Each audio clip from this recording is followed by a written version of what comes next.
Hey everybody, I'm Gunnison and welcome back to Spinning the Tires.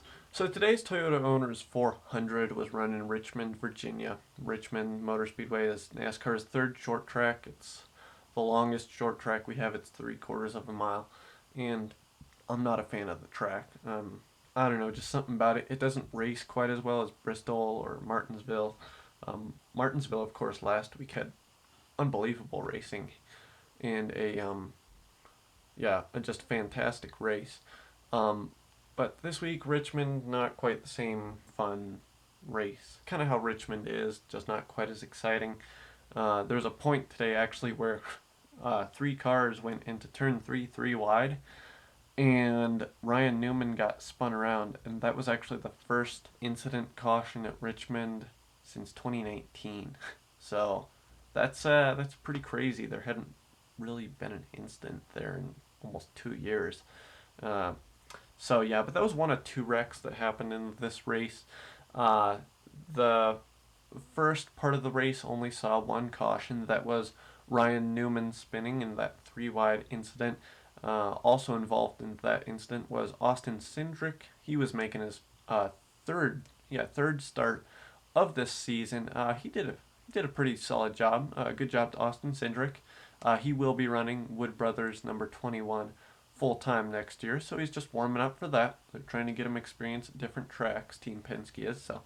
Uh, Not a bad run. Not a bad run. Also, but during that first part of the race, Denny Hamlin, Martin Truex Jr., and Joey Logano switched off from time to time, taking the lead. They led most of the laps. Brad Keselowski led a few as well. Not too much going on during that part of the race. Martin Truex Jr. actually was my pick to win, but at that stage in the race, he got a speeding penalty on pit road. Had to do a drive-through penalty and lost the race pretty much as a result. So that busted my pick for the race. But let's get into the final laps of the race. Who won and how, and why the ending was so good. So with about 20 to go, Kevin Harvick, who's been Stuart Haas's strongest driver this season, he spun around in I think it was turn one, and it got some pretty heavy damage. He wound up finishing 24th, I think. He spun around, and prior to this, Denny Hamlin and Joey Logano had been in a big battle for the lead. Joey Logano had caught up to Hamlin. He'd passed him, but now Hamlin was passing him back, and it was just a crazy back and forth battle. He spun around, and then that really shook things up. Before the shakeup, Christopher Bell and Alex Bowman were running third and fourth, about 10 seconds behind the leaders. They didn't really have a shot at that point. But when the caution came out, of course, they all got bunched up again for the restart. So on the restart, Denny Hamlin and Joey Logano started off on the front row, but right behind him, Alex Bowman drove past Denny Hamlin and took the lead completely unexpectedly. Alex Bowman only led the last 15 laps, I think, but they were the only ones he needed to lead. Alex Bowman won the race. That is his third career win and his first in that legendary number 48 that Jimmy Johnson won 7 championships with. That is, by the way, the first race that 48 has won since Jimmy Johnson won at Dover, Delaware in 2017. Very, very cool to see that 48 in victory lane and doing burnouts again. I know, as someone that liked to watch Jimmy Johnson, that's really special. Speaking of Jimmy Johnson, he made his IndyCar debut today at Barbara Motorsports Park in Alabama. Congratulations to him. But yeah, Alex Bowman in that car winning at Richmond. He was actually one of several drivers in the top 10 who made a big rebound.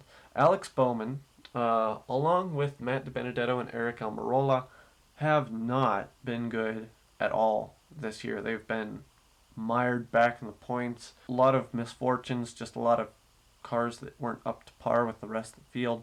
But they actually all got top 10 finishes this weekend, so trending in the right direction for them. Eric Almirola was the highest finishing Stuart Haas car this weekend. A bit surprising. I predicted this weekend that Stuart Haas Racing would not do well. They didn't. However, Eric Almirola, out of those 4 cars, would not have been the one I picked to do the best. But lo and behold, top 10 finish for Eric. And yeah, congrats to him. It was a good run. So yeah, next week we head on over to Talladega for our second super speedway race of the year. That's going to be an absolute thriller. I think we're going to see big wrecks, big packs, maybe another surprise winner, maybe a ninth winner. Yeah, because Alex Bowman was our eighth winner of the season this year. This is getting crazy. That's looking to be an extremely exciting race. Great day overall for motorsports with between Formula One, IndyCar, and NASCAR. Just a lot of great racing. It was a really fun day to be a race fan. The NASCAR race throughout most of it though wasn't the greatest racing. But hey, we got us a fun winner, a bit of a special winner for those of us who enjoyed watching seven-time champion Jimmy Johnson. So it was a decent race. There were times where I got bored with it, but at the end of the day, I'm happy with the result. Because I'll be honest, I'm not a Denny Hamlin fan. I was not wanting him to win that, so I was kind of celebrating when Alex Bowman went by Denny Hamlin. So, but yeah, I'm super happy for him. Glad he's glad he's gotten his rough season sort of out of the ditch and is getting good runs finally. And next week at Talladega is definitely a place where he could have a good run as well. So, yeah, I will see you later this week as we prepare to preview Talladega, one of NASCAR's most chaotic tracks. It's going to be amazing. I can't wait to preview, follow, and then review that race with you. Until then, you have a nice week, and I will see you next time on Spinning the Tires.